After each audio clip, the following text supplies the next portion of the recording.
কি অবস্থা সবার, র্যান্ডম অ্যানিমেশনের সোলো লেভেলিং এর সিজন 2 এর 12 নম্বর এপিসোডে তোমাদের সকলকে জানাচ্ছি স্বাগতম। আজকের এই 12 নম্বর এপিসোডটা ভাই এত বেশি ওপি, জাস্ট তোমরা দেখলেই বুঝতে পারবা। তবে যারা আমার মতো আগে থেকেই মাংহুয়া রিড করে ফেলছে তাদের জন্য এই 12 নম্বর এপিসোডে অনেক জিনিস কম কম মনে হবে। মানে যারা আগেই মাংহুয়া পড়ে রাখছে তাদের জন্য এই এপিসোডে কিছু একটা কম কম তো অবশ্যই মনে হবে, বাট তোমাদের জন্য এই জিনিসগুলা কম কম মনে না হয় এই কারণে আমি আজকে একই সাথে অ্যানিমে এবং মাংহুয়া এক্সপ্লেন করে দিব। মানে মাংহুয়ার যে সকল সিন অ্যানিমে থেকে কাট করে দিছে বা মাংহুয়ার যে সকল সিন অ্যানিমের মধ্যে আনা হয় নাই, আমি জোর করেই মাংহুয়া থেকে ওই সিনগুলো তোমাদের এখানে নিয়ে আসবো যেন তোমরা এই বেরুর সাথে ফাইটের ফুল মজাটা নিতে পারো। তো তোমরা বুঝতেই পারতেছো এই এপিসোডটা করতে যে আমাকে অনেক বেশি কষ্ট করতে হবে। তো যাই হোক, তোমাদের জন্য এটুকু কষ্ট করাই যায়। আমি আর বেশি কথা না বলে সরাসরি মূল ভিডিও শুরু করি। তবে গাইস, ভিডিওটি স্টার্ট হওয়ার পূর্বে ছোট্ট একটি কমার্শিয়াল বিজ্ঞাপন রয়েছে এবং তোমরা জানো কমার্শিয়াল বিজ্ঞাপন আসলে কি করতে হবে।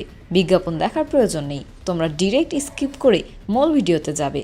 ডেসক্রিপশনে যাও, সেখান থেকে ডিউরেশনে ক্লিক করো। হ্যালো বন্ধুরা, আজ আমরা এমন একটি অ্যাপ সম্পর্কে তোমাদের বলতে চাই যে অ্যাপটির অফিসিয়াল পার্টনার হচ্ছে পিএসজি। আর এখানে অনেকগুলো ম্যাচ খেলে ল্যাপটপ, আইফোন, স্মার্ট ওয়াচ ও আরও অনেক ক্যাশ প্রাইজ জেতার সুযোগ রয়েছে। আর এই অ্যাপটিতে সকল ধরনের লাইভ ম্যাচের রেজাল্ট দেখতে পারবে এবং এই ম্যাচের স্কোর অনুমান করে গেমও খেলতে পারবে। যেমন কোন টিম জিতবে, কোন টিম কত রান করবে, কে সর্বোচ্চ স্কোর করবে। এছাড়া বিভিন্ন ধরনের গেম রয়েছে, সেগুলো খেলেও ইনকাম করতে পারো। আর রেজিস্ট্রেশনের সময় আমাদের যে প্রোমো কোডটি রয়েছে অলোক1, এটা ব্যবহার করলে প্রথম ডিপোজিটে 26,000 টাকা পর্যন্ত বোনাস পেতে পারো। আর এই টাকা তুমি খুব সহজেই বিকাশ, ব্যাংক এবং অন্যান্য সহজ পদ্ধতির মাধ্যমে উঠাতে পারো। তো আর দেরি কিসের, ডেসক্রিপশনে প্রোমো কোড এবং পিন কমেন্টে প্রোমো কোড সহ সাইন আপ লিঙ্ক রয়েছে, সেটা ব্যবহার করো এবং ক্যাশ প্রাইজ জিতো। আর এখানে আরেকটা কথা মনে রেখো, আমরা যেই বিজ্ঞাপন দেই না কেন, অনলাইন থেকে টাকা আয় করা এত সহজ কোনো ব্যাপার নয়। তোমরা কোনো আর্থিক ক্ষতির সম্ভাবনা রয়েছে এমন কোনো ওয়েবসাইটে যাবে না। তো চলো এবার মূল ভিডিওতে চলে যাই। 12 নম্বর এপিসোডের শুরুতেই আমরা ক্যামেরাম্যানকে দেখতে পাই। এই ক্যামেরাম্যান এখানে অনেক বেশি টেনশনে ছিল, আশেপাশের অবস্থা দেখে সে অনেক বেশি ভয় পেয়ে গিয়েছিল। এছাড়াও এখানে যে কোরিয়ান হান্টাররা ছিল তাদের অবস্থাও কিন্তু অনেক বেশি খারাপ ছিল, কারণ আগেই তো আমরা দেখেছিলাম যে তারা কত বেশি ইনজিওর্ড ছিল। তবে তারা অনেক বেশি অবাক হয়ে গিয়েছিল এখানে এই কালো সোলজারদেরকে দেখে। হান্টাররা বুঝতে পারছিল না যে এই কালো সোলজারগুলো আসলে কাদের। তবে তখনই সেখানে একটা পিঁপড়া তাদের উপরে আক্রমণ করতে নেয়, আর এই পিঁপড়ার মাথা চিরে সেখানে ইগ্রিস চলে আসে। ইগ্রিসের পর সেখানে চলে আসে আয়রন, এন্ড আয়রনের পর এখানে চলে আসে টাস্ক। এরপরে আমরা এদের সবাইকে একসাথে দেখতে পাই। এদের সবাইকে একসাথে দেখে বেক ইউনহু বুঝতে পারছিল না যে এখানে কি হচ্ছে। তখনই এখানে এন্ট্রি হয় জিনউর, আর জিনউকে দেখেই এরা সবাই বুঝে যায় যে এখানে আসলে কি চলছে। অ্যানিমের মধ্যে জিনউর এন্ট্রি তো এরকম ছিল, বাট মাঙ্গার মধ্যে কেমন ছিল এটা দেখে নাও। মাঙ্গার মধ্যে ভাই জিনউর অরা জাস্ট আলাদা একটা লেভেলে ছিল। এখন আমাদের জেজু আইল্যান্ডের বাইরের সিন দেখানো হয়। আমরা জানতে পারি বাইরের দুনিয়ার সাথে জেজু আইল্যান্ডের কানেকশন সম্পূর্ণভাবে কাট আউট হয়ে গেছে। এখন লাইভে আর কেউই কিছু দেখতে পাচ্ছে না, এমনকি গোগানহির মতো মানুষরাও এখন ওই আইল্যান্ডে কি হচ্ছে এই ব্যাপারে কিছুই জানতে পারছে না। তারা টিভি স্টেশনে বারবার ফোন করতে থাকে, কিন্তু টিভি স্টেশনের লোকেরাও কিছু করতে পারছিল না, কারণ যেহেতু ওই আইল্যান্ডের সাথে তাদের কোনো যোগাযোগই ছিল না। তো এই কারণে তারা লাইভ ব্রডকাস্টও করতে পারছিল না, আবার হান্টারদের কি অবস্থা এটাও জানতে পারছিল না। কেউ কেউ তো মনে করে যে ওই আইল্যান্ডে হয়তো সকল এস র্যাঙ্কের হান্টাররাই মারা গেছে। এদিকে আমরা এখন ক্যামেরাম্যানকে দেখতে পাই। ক্যামেরাম্যান এখানকার সিগন্যালকে আবারও ঠিক করার চেষ্টা করছিল, যেন সারা পৃথিবী জানতে পারে যে এই আইল্যান্ডে কি কি হচ্ছে। এরপর আমরা জেজু আইল্যান্ডের মধ্যে দেখতে পাই জিনউর শ্যাডো আর্মিরা এখানে থাকা সকল পিঁপড়াদের সাথে অস্থির লেভেলের ফাইট দিচ্ছে। মানে এই ফাইটটা জাস্ট ভাই অস্থির লেভেলে ছিল। এরপর জিনউ সকল এস র্যাঙ্ক হান্টারের কাছে যায় এবং তাদেরকে পোষণ দেয়, আর এই পোষণটা খাওয়ার পর সকল এস র্যাঙ্কের হান্টাররাই এখানে হিল হয়ে যায়। এরপর সানজিনউ চাহিনের কাছে যায় এবং তাকেও এই পোষণটা খাওয়ায়। তবে এই পোষণটা চাহিনের উপরে কাজ করে না, কারণ চাহিনের আঘাত এখানে অনেক বেশি সিরিয়াস ছিল। ইনজুরি যদি অনেক বেশি সিরিয়াস হয় তাহলে সানজিনউর এই পোষণগুলো কিন্তু কাজ করে না। তখনই এখানে একের পর এক হাজার হাজার অ্যান্ট মানে পিঁপড়াগুলো চলে আসতে থাকে। এতগুলো পিঁপড়াকে এখানে আসতে দেখে জিনউ নিজেও একটু কনফিউজড হয়ে যায়। সে বুঝতে পারছিল না যে এখন তার কি করা উচিত। এখন আমরা কোরিয়ান হান্টার অ্যাসোসিয়েশনের চেয়ারম্যান গোগানহিকে দেখতে পাই। সে একটা মিটিং এর জন্য বসে। গোগানহি এখানে ভাবছিল যে সে কিভাবে এখন তার এই এস র্যাঙ্কের হান্টারদেরকে সাহায্য করবে। এছাড়াও তার নিজের ইনএবিলিটির জন্য তার এখানে অনেক বেশি খারাপ লাগতে থাকে। মানে গোগানহি তো এখন অনেক বয়স্ক হয়ে গেছে বা বুড়ো হয়ে গেছে, আর অনেক বেশি বুড়ো হয়ে যাওয়ার কারণে সে সে তো এখন ফাইট করতে পারবে না। আর এই জিনিসটাই তার ভালো লাগছিল না, বা এই জিনিসটাই সে মেনে নিতে পারছিল না। সে নিজেও ওই এস র্যাঙ্কে হান্টারদের সাথে ফাইট করতে চাইছিল, বাট বয়সের কারণে সে এটা করতে পারছিল না। এখন আমরা জিনউর বোন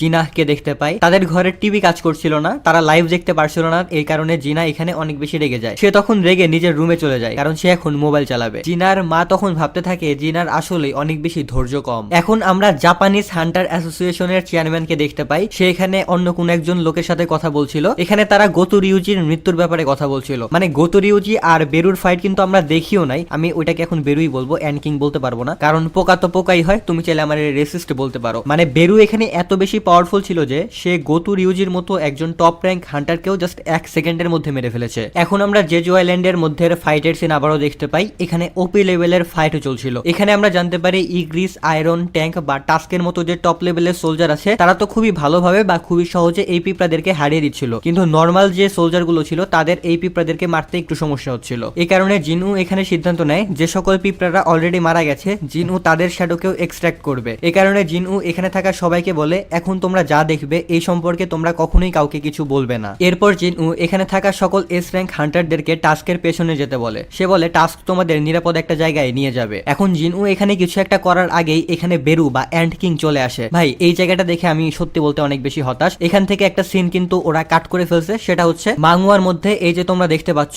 যে সকল পিঁপড়ারা মারা গিয়েছিল জিনু তাদের শ্যাডোকে এক্সট্রাক্ট করে, যার ফলে এখানে পিঁপড়াদের সাথেই পিঁপড়াদের একটা ফাইট লাগে। মানে অর্ধেক পিঁপড়া ছিল জিনউর শ্যাডো আর্মির সদস্য আর অর্ধেক পিঁপড়া ছিল বেরুর আর্মির সদস্য, বাট আমি জানি না কেন এই সিনটাকেও তারা কাট করে দিয়েছে। তখনই এখানে এন্ট্রি নেয় অ্যান্ড কিং, মানে আমাদের বেরু এখানে এসে একটা অরা রিলিজ করে, আর এই অরা রিলিজ দেখেই এখানে থাকা এস র্যাঙ্কের হান্টাররা বুঝে যায় যে ফাইনাল ভিলেন এখানে চলে এসেছে। বেরু এখানে এসেই বলে বাইরে কোনো কিং ছিল না, কিং কি তাহলে এখানে আছে? জিনু তখন এই বেরুর সামনে গিয়ে দাঁড়িয়ে পড়ে। আর এই সিনটাকে তোমরা মাঙ্গুয়ার মধ্যে দেখো যে মাঙ্গুয়ার মধ্যে এই সিনটাকে কিভাবে দেখানো হয়েছে, এন্ড তোমরাই কমেন্ট করে বলো মাঙ্গুয়ার মধ্যে জিনিসটাকে বেশি ভালো লাগতেছে নাকি অ্যানিমের মধ্যে জিনিসটাকে বেশি ভালো লাগতেছে। যাই হোক, এই অ্যান্ড কিং এখানে জিনউর অরাকে দেখে চিন্তা করে এই লোকটার প্রেজেন্স এত বেশি স্ট্রং, সে তো আসলেই অনেক বেশি পাওয়ারফুল। জিনু এখানে এই বেরুকে নিয়ে অনেক বেশি মজা করতে থাকে। সে বলতে থাকে টকিং ইনসেক্ট, মানে তুমি একটা পোকা হওয়ার পরেও কথাবার্তা বলতে পারো, এই জিনিসটা আসলেই অস্থির। এরপরে বেরু জিনউর উপরে একটা গর্জন দেয়, আর এটা দেখে জিনু আবারও অনেক বেশি খুশি হয়ে যায়। এর মধ্যেই কিন্তু আবারও এদের মধ্যেকার কানেকশন ফিরে আসে, মানে এখানে থাকা সকল সাধারণ মানুষ এখন লাইভে তাদের ফাইট দেখতে পাবে। সাধারণ মানুষরা যখন দেখতে পায় এখানে জিনউ এসেছে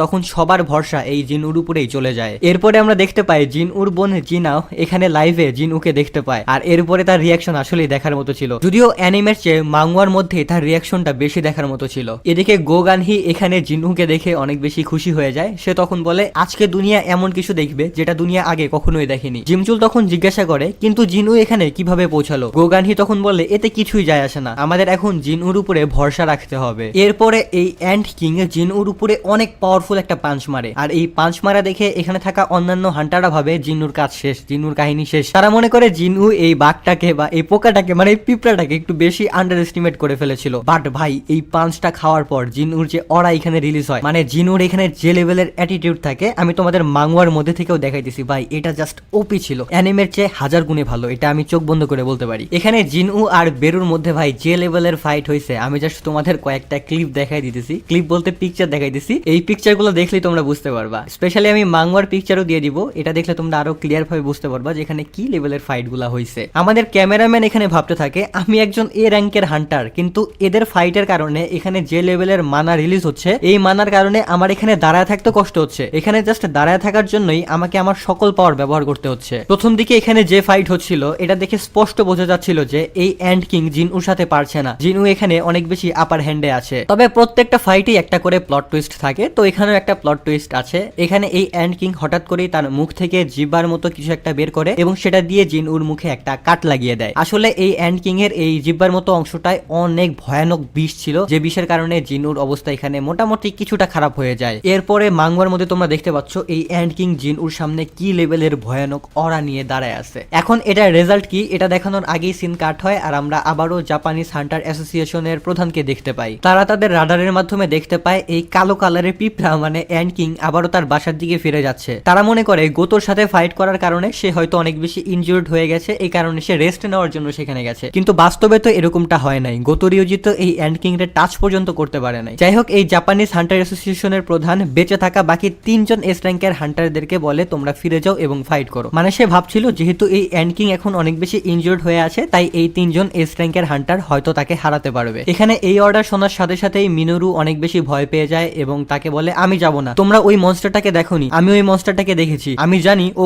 কি লেভেলের পাওয়ারফুল, আমরা তাকে কখনোই হারাতে পারবো না। এটা শুনে এখানে থাকা এই মেয়ে হান্টারটা বলে চিন্তা করো না, চলো আমরা তাকে হারাতে পারবো। কিন্তু মিনোরু ভাই কোনোভাবেই সেখানে যেতে রাজি হয় না। এখন আমরা আবারও ফাইটের সিন দেখতে পাই। এখানে বেরু মানে অ্যান্ড কিং ফাইনাল আক্রমণ করে জিনউকে মেরে ফেলতে নাই, তবে জিনউ এখানে বেরুর হাত ধরে ফেলে, মানে বেরুর আক্রমণটাকে ব্লক করে দেয়। এটা দেখে এখানে থাকা হান্টাররা ভাবতে থাকে আরে এটা কিভাবে হলো, এইমাত্র তো জিনউর শরীরে অনেক বেশি বিষ ঢুকে গিয়েছিল, সে তো অনেক বেশি দুর্বল হয়ে গিয়েছিল, সে অলরেডি এত তাড়াতাড়ি হিল কিভাবে হলো। বেক ইউনহু তখন চিন্তা করে এই পয়েন্টে এসে কোনো কিছুই আমাকে আর সারপ্রাইজ করবে না। এখন আমরা জানতে পারি, মানে মাঙ্গুয়ার মধ্যে এটা আমাদের অনেক আগেই জানায় দেওয়া হয়েছিল, বাট অ্যানিমের মধ্যে এখন আমরা জানতে পারি জিনউর শরীরে বিষ কোনো কাজই করে না, মানে বিষ দিয়ে জিনউকে মেরে ফেলা সম্ভব না। জিনউ এই মুহূর্তে ভাবতে থাকে আমাকে তাড়াতাড়ি এই পিঁপড়াটাকে হারিয়ে দিতে হবে, কারণ এখন প্রত্যেকটা সেকেন্ড অনেক বেশি মূল্যবান। চাহে ইন ওখানে মৃত্যুর সাথে লড়াই করছে। এদিকে এখন আমরা এই পিঁপড়াটার পার্সপেক্টিভে দেখতে পাই। পিঁপড়াটা তখন বলে আমি তোমাকে আমার শক্তি দিয়ে হারাতে পারিনি, আমার বিষও তোমার উপরে কাজ করেনি, তবে আমার আসল পাওয়ার এটা না। এটা বলে এই অ্যান্ড কিং উপরে উঠতে থাকে এবং সে ট্রান্সফর্ম হতে থাকে। ভাই এই অ্যান্ড কিং যখন ট্রান্সফর্ম হচ্ছিল তখন ব্যাকগ্রাউন্ডে যে মিউজিকটা চলছিল সেটা জাস্ট ওপি ছিল। এরপর জিনউও সেই ডেমন ক্যাসেল থেকে পাওয়া দুইটা ড্যাগার বের করে এবং এখানে অ্যান্ড কিং এর সাথে ফাইট করতে থাকে। ভাই এই ফাইটটা এখানে